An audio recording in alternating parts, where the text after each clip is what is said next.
আজকে আমাদেরকে সবাই চোখ রাঙিয়ে কথা বলতে লেগেছে।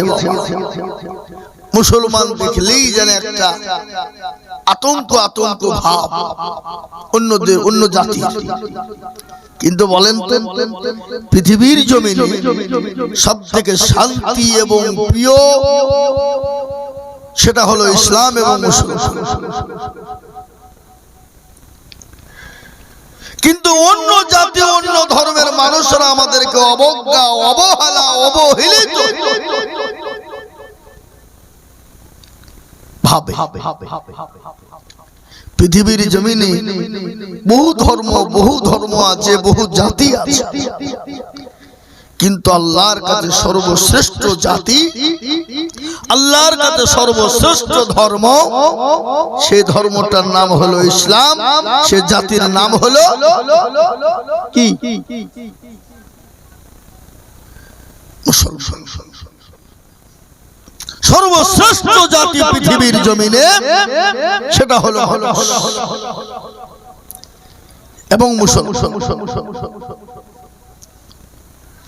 আমরা এত ভালো, এত জাতি ভালো, সব ভালো, তারপরও এই জাতি ইসলাম। আমি প্রায় জায়গায় কথাটা বলি, আজকে আমার বাড়ির পাশে বলছি তা নয়, আমি আজকেই আসাম থেকে 3 দিন পরে বাড়ি ফিরেছি। 3 দিন ছিলাম, বেলা 2টোর সময় বাড়ি ঢুকেছি। বাড়ি ঢুকে গোসল করে খাওয়া দাওয়া করে আবার বেলডাঙ্গায় জালসা ছিল, ওখানে জালসা সেরে মাগরিবের নামাজের পরেই ওখান থেকে আবার এখানে এসেছি। আমি প্রায় বলি আজকে আমাদের মুসলমানদের ভিতরে নামাজ নেই, রোজা নেই, কুল নেই, কলমা নেই, উত্তর নেই, দক্ষিণ নেই, কিচ্ছু নেই। নবীর ভালোবাসা, নবীর উপরে যে প্রেম, মহব্বত, ভালোবাসা, সেটা এই জাতির ভিতরে নেই। আল্লাহর উপরে যে আমাদের হুকুম, আল্লাহ যে আমাদেরকে বিধান দিয়েছে, এই বিধানটা আমরা জাতিরা, আমরা মুসলমানরা এটা মেনে নিতে পারি না। আজকে বলুন, আল্লাহর সব থেকে বড় হুকুম কি? কে বলতে পারবেন? আপনারা বলুন। নামাজ। আল্লাহর সব থেকে বড় হুকুম যেটা, সেটা হলো নামাজ।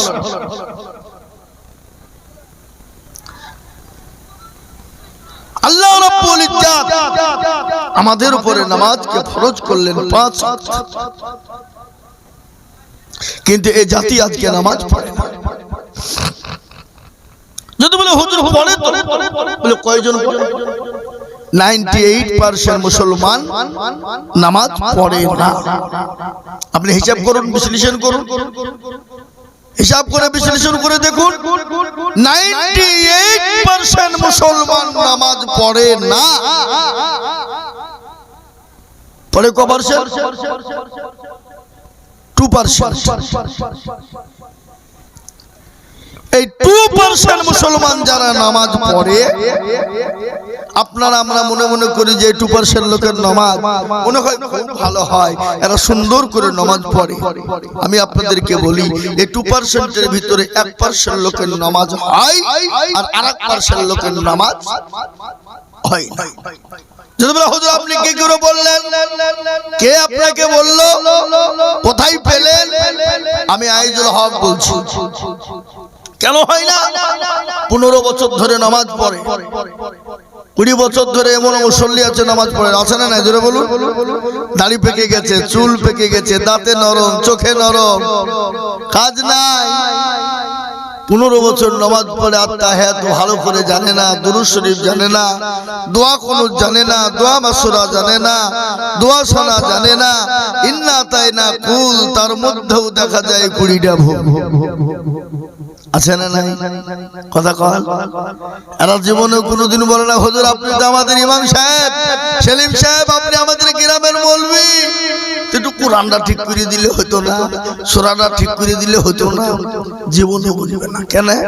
দেখছি বাইচান যদি বলি দিয়া যদি ভুল ধরে ফেলে, তাহলে মৌলভী সেলিমের কাছে আমার মুখটা তুলে কথা বলা আর যাবে না। বুঝতে পেরেছেন না পারেননি?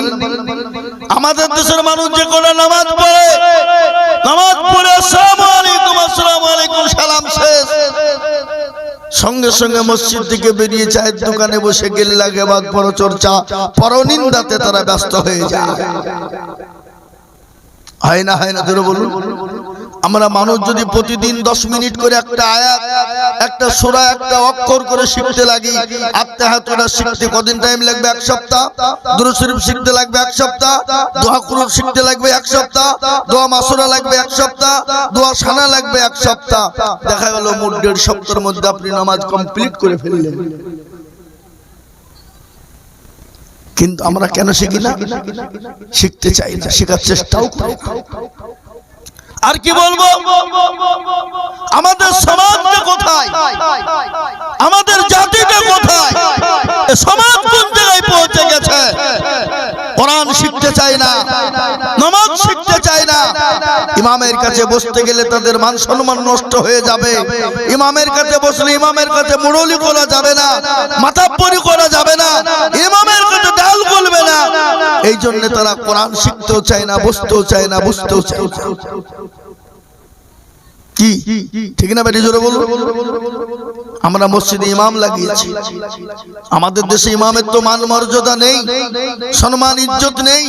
ইমামের যতটুকু মর্যাদা, যতটুকু সম্মান, যতটুকু মান, ওই মর্যাদা সম্মান ইজ্জত আমরা দিতে জানি না।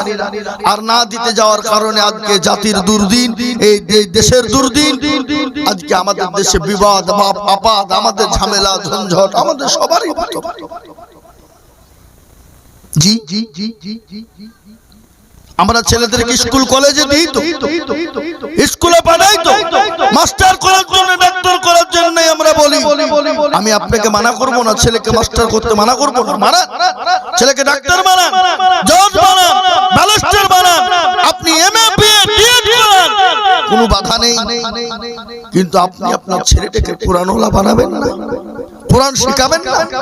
কোরআনটা আপনার জন্য ফরজ, শিখাটা ফরজ, কিন্তু এই জাতীয় কোরআন শিখায় না। আমি আপনাদেরকে বলি, প্রাইভেটের মাস্টার ছেলে মেয়েদেরকে শেখার জন্য আমরা বলেছি, স্যার যত টাকা লাগে আমি দেব, কিন্তু আমার ছেলেটাকে সুশিক্ষায় শিক্ষিত করবেন, মাস্টার ডাক্তার বানাতে হবে, ইংলিশে পাকা করতে হবে।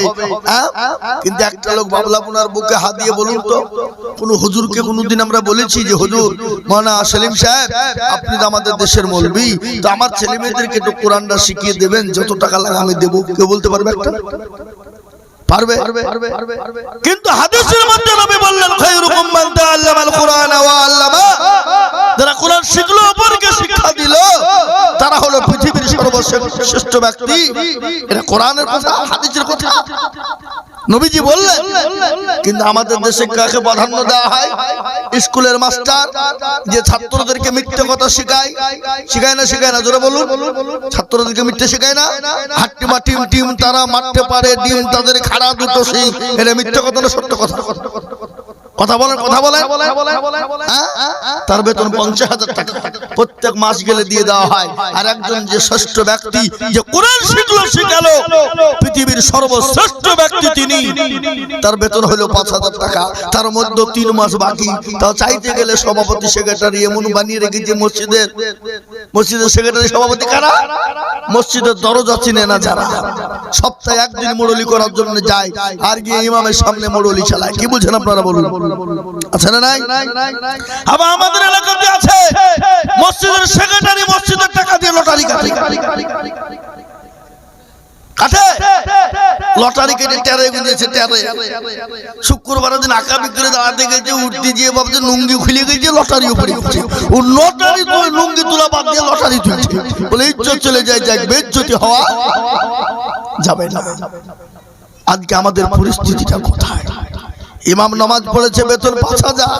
আলহামদুলিল্লাহি রাব্বিল আলামিন রহমানির রহিম। আল্লাহ মাস তো শেষ হয়ে গেল, আজ 29 দিন, একদিন বাকি। আল্লাহ 5,000 টাকা নিয়ে কি করব? আল্লাহ ছেলের জন্য ওষুধ কিনব, স্কুলের ফি দিব, প্রাইভেটের মাস্টারকে টাকা দিব না, কি করব? আল্লাহ বিবির ছায়া কিনব না, ব্লাউজ কিনব, গায়রিল মাগদুবি আলাইহিম ওয়ালাদ-দাল্লিন। ফেরেশতা বলছে কি নামাজ রে? বলে একবার মরে দেখ, ইমাম কো পাঠাবো মুসল্লি কো পিটব। এ মুসলমান কাকে বলবেন? আজকে জাতির দুর্দিন কথা ছিল না, এ জাতি তো আজকে বিপদে পড়ার কথা ছিল না, এ জাতি তো আজকে লাঞ্ছিত অপমানিত হতো না, এ জাতি আজকে মার খেত না, এ জাতির কারণে তিনি মার খাই গেল। আল্লাহ কোরআনে পাকে বললেন ওয়া মা খালাকাতুল জিন্না ওয়াল ইনসা ইল্লা লিয়াবুদুন। আল্লাহ বলে বান্দারে আমি তোমাদেরকে বানাইলাম আমার ইবাদত আমার বান্দেগি আমার হুকুম আমার নামাজ আদায় করবা। ও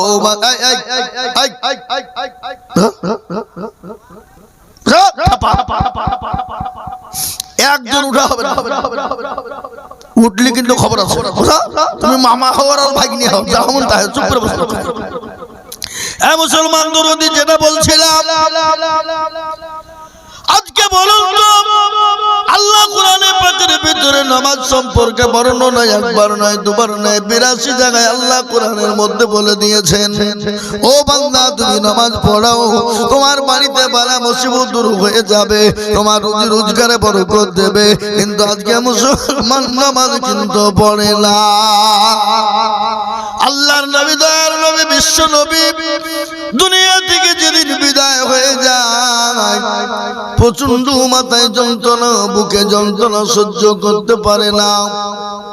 বিশ্ব নবী বারংবার নামাজ সম্পর্কে বললেন সাহাবারা, ও আমার সাহাবারা শোনো, তোমরা নামাজ ছেড়ে দিও না।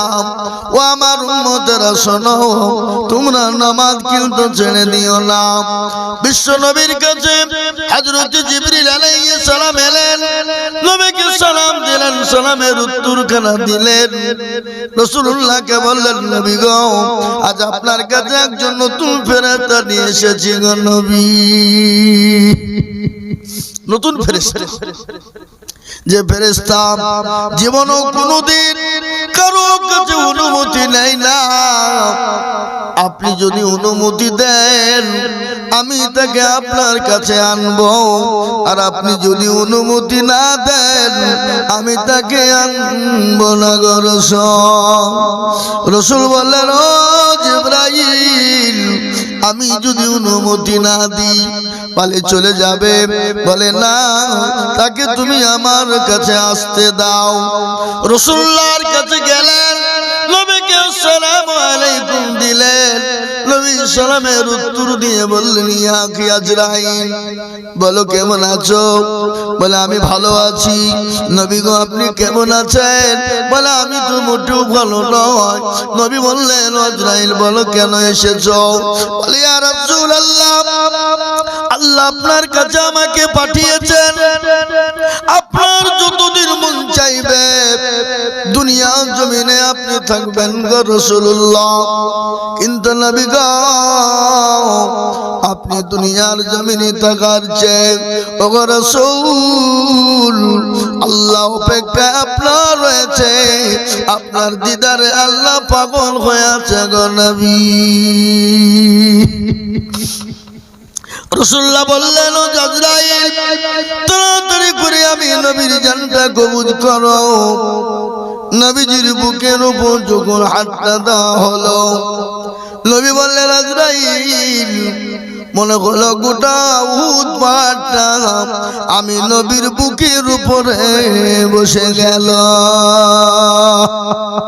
ওগো আজরাইল বলো আমার উম্মত উম্মতির কি এতটা কষ্ট হবে? নবী বললেন বলো আমার উম্মত উম্মতি কি এতটা কষ্ট পাবে? আজরাইল বলে নবী গো দেখবেন ছোট বাচ্চা যারা মায়ের কোলে স্তনে দুধ পান করে, দুধ পান করতে করতে যারা ঘুমিয়ে যায় কোন রকম যারা টের পায় না, ওগো নবী যারা নবী নামাজি হবে, মুমিন পরহেজগার বান্দা হবে, ঈমানদার হবে, নামাজি দিনদার হবে, তাদের জানটা যখন কবুল করা হবে ওগো নবী তাদের জানটা কবুল করার সময় কোনো কষ্ট হবে না। কোনো কষ্ট হবে না। কিন্তু যারা দেখবেন বেঈমান, বেঈমানদার, নামাজ পড়ে না, আল্লাহ চিনে না, রাসূল চিনে না, তারা মৃত্যুর সময় চিল্লায়, চোখগুলা দাঁড়িয়ে যায়, হাত পা গালা কুকড়া হয়ে যায়, চোখগুলা দাঁড়িয়ে যায়, মুখটা হা হয়ে যায়, অতি কষ্ট পায়, বিছানায় পায়খানা করে দেয়, কাপড়ে পায়খানা পোশাক করে ফেলে। কিন্তু যারা দেখবেন মুমিন হয়ে যায়, আল্লাহ ওয়ালা দিন ওয়ালা নামাজি হয়, তারা যখন মৃত্যু বরণ করে আল্লাহ তাদের ছোট্ট বাচ্চাদের মতন ঘুমিয়ে দেয়। কিন্তু আজকে মুসলমান নামাজ পড়ে না। আমাদের সমাজে রাত্রি পর উঠে 1টা 2টো 3টে পর্যন্ত প্রতিদিন আমরা জাগি। ফজরের আজান দিয়ে মুয়াজ্জিন বলে আসসালাতু খায়রুম মিনান নাওম। জঙ্গলের পশু পাখি, গরু ছাগল মুরগি ভেড়া উট দুম্বা সবাই বলে আর ঘুমাবো না। মুরগি বলে আমি আর খুন্নাতে ঘুমাবো না, উট বলে আমি আর ঘুমাবো না, গরু বলে ঘুমাবো না, পুকুরের মাছ বলে ঘুমাবো না, জঙ্গলের পশু পাখি বলে আমি আর ঘুমাবো না। আল্লাহর ডাক পড়ে গেছে, আর পৃথিবীর সর্বশ্রেষ্ঠ ব্যক্তি মানুষ কিন্তু বেলা 8টা 9টা না এলে বিছান ছাড়ে না। বাউলা বোনাই নাই নাকি? কেমন করে ঘুমাও তুমি ফজর করে কাজা, এমন তো হতে পারে জোহরে জানাজা মানুষ, এমন তো হতে পারে জোহরে জানাজা। হতে পারে না? জোরে বলুন, পারে না? পারে না? কেমন করে ঘুমাও তুমি ফজর করে কাজা, এমন তো হতে পারে জোহরে জানাজা মানুষ, এমন তো হতে পারে জোহরে জানাজা। মুসলিম হইলে জন্ম নিলে মুসলমানের ঘরে, কাফের মুমিন পার্থক্য নামাজের হালতে মানুষ, কাফের মুমিন পার্থক্য সালাতের পরে। এই জীবনে নামাজ কবু, এই জীবনে নামাজ কবু করিল না কাজা, এমন তো হতে পারে জোহরে জানাজা মানুষ, এমন তো হতে পারে জোহরে জানাজা। আমি আপনাদেরকে 3টে কথা বলে যাই। রাসূলুল্লাহ বলে গেলেন, মানুষ যদি 3টে কাজ দুনিয়া জমিনে করে, 3টের মধ্যে 2টো করবে, 1টা করবে না, আল্লাহ তার জন্য জান্নাতের 8টা দরজা খুলে দেবে। পৃথিবীর কেউ তোর জান্নাত আটকাতে পারবে না। 3টে, তার মধ্যে 2টো করবে, 1টা করবে। নবীজি বললেন ওই 2টো কাজ কি? 1 নম্বর, কোন ব্যক্তি যদি 5 ওয়াক্ত নামাজ পড়ে, ওই ব্যক্তি যদি 5 ওয়াক্ত টাইমে নামাজ আদায় করে নাই, ওই ব্যক্তি যদি 5 ওয়াক্ত জামাতে উলার সঙ্গে নামাজ পড়তে পারে, ওই ব্যক্তি যেন নামাজ কোনদিন ছেড়ে না দেয়, নামাজ যদি কাজা না করে, আমার রাসূলুল্লাহ বললেন ওই ব্যক্তি আল্লাহ জান্নাতের 8টা দরজা তার জন্য খুলে দেবে, সে যে কোনো জনজা জান্নাতে ঢুকতে পারবে। 1 নম্বর। আর নামাজের ভিতরে সব ভরা আছে, আছে না নাই? জরুর নাই? আল্লাহ বললেন ইন্না সালাতা তানহা আনিল ফাহশাই ওয়াল মুনকার, একমাত্র মানুষকে খারাপি, অন্যায়, রাগাজানি, অত্যাচার, জুলুম, নোংরামি, বাটপারি, চিটারি থেকে বাঁচাতে পারে, সেটা হলো নামাজ। রাসূলুল্লাহ বলেন কেউ যদি 5 ওয়াক্ত নামাজ পড়ে, সে কোনোদিন অন্যায় করবে না, চুরি করবে না, চিন্তাই করবে না, কোনোদিন সে কোনো রকম খারাপি করবে না, নোংরামি করবে না, জেনা ব্যভিচার করবে না, সে কোনোদিন মানুষকে ঠকাবে না, কোনোদিন মানুষের আপনার আত্মসাৎ করে নিবে না, সে কোনোদিন হুকুকুল্লাহ হুকুকুল ইবাদ বান্দার হককে কোনোদিন নষ্ট করবে না। সে যদি নামাজি নামাজের মতো হয়ে যায়। আর নামাজ যদি আমরা বলি নামাজে পড়বে এদিকে তাকাবো, তাহলে নামাজে কাজ হবে? এই রমজান মাসে আমি নামাজ পড়ছিলাম, আমার পাশে একজন তারাবি পড়ছে, এক রাকাত হয়েছে বাবা, নামাজ পড়তে পড়তে কারেন্ট চলে গেছে, আর নামাজের পরই বলছে আজ্জা শালা কারেন্টটা চলে গেল রে, নামাজ চলছে, নামাজের অবস্থায় শালা কারেন্ট চলে গেল, নামাজ চলা অবস্থায় নামাজ হবে? যখন হবে কোনদিন নামাজ হবে না। আমি আপনাদেরকে বলে যাই, ও মুসলমান গো, এক নম্বর হলো নামাজ কেউ যদি 5 ওয়াক্ত পড়ে আল্লাহ তাকে দুনিয়ার জমিনে হেফাজত করবে। আল্লাহ কোরআনে পাকের মধ্যে বলে দিলেন, হাক্কান আলাইনা নাসরুল মুমিনিন। আমার আল্লাহ বলে দিলেন, মুমিনের জান মাল তার সমস্ত জিনিসের দায়িত্ব আমি আল্লাহ নিজেই নিয়ে নিলাম। সুবহানাল্লাহ বলুন না, আল্লাহ নিজেই দায়িত্ব নিয়ে নিয়েছেন। কি নিয়েছেন না? নাই নাই, জোরে বলুন। আজকে মুসলমান এত আপনাদের বিপদ, তারপরও আল্লাহকে চিনি না। আজকে বিপদটা আমি আপনাদেরকে একটু শোনাই। কি বিপদ শুনলেন? আজকে ভারতবর্ষের জমিনে মুসলমানদেরকে তাড়িয়ে দেওয়ার জন্য বিভিন্ন কায়দা কৌশল চলছে বাবা। বলে মুসলমানকে থাকতে দেব না, এদেশ থেকে বের করে দেব, এদেশে থাকবে না, কোন রকম কত কায়দা চলছে বাবা। কখনো কখনো কখনো মুসলমানদের অকাপ সম্পত্তি কেড়ে নিতে চায়, কখনো মাদ্রাসা কেড়ে নিতে চায়, কখনো মসজিদ কেড়ে নিতে চায়, কখনো মার্কাত কেড়ে নিতে চায়, কখনো খানকা কেড়ে নিতে চায়, কখনো জমি কেড়ে নিতে চায়, কখনো অকাপ সম্পত্তি কেড়ে নিয়ে মুসলমানদের কলিজায় আঘাত এনে দিতে চায়। তারপরেও যখন তাদের আত্মা মিটলো না, এবার একটা নতুন আইন তৈরি হয়েছে, আপনারা জানেন। সে আইনটা কি হলো?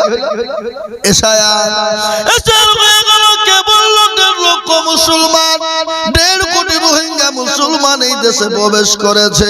কে বলছে 1 কোটি মুসলমান এই দেশে প্রবেশ করেছে? কে বলছে একটা মুসলমানকে দেশে রাখবো না, তাদের ঘাট ধাক্কা দিয়ে গলা ধাক্কা দিয়ে বের করে দিব।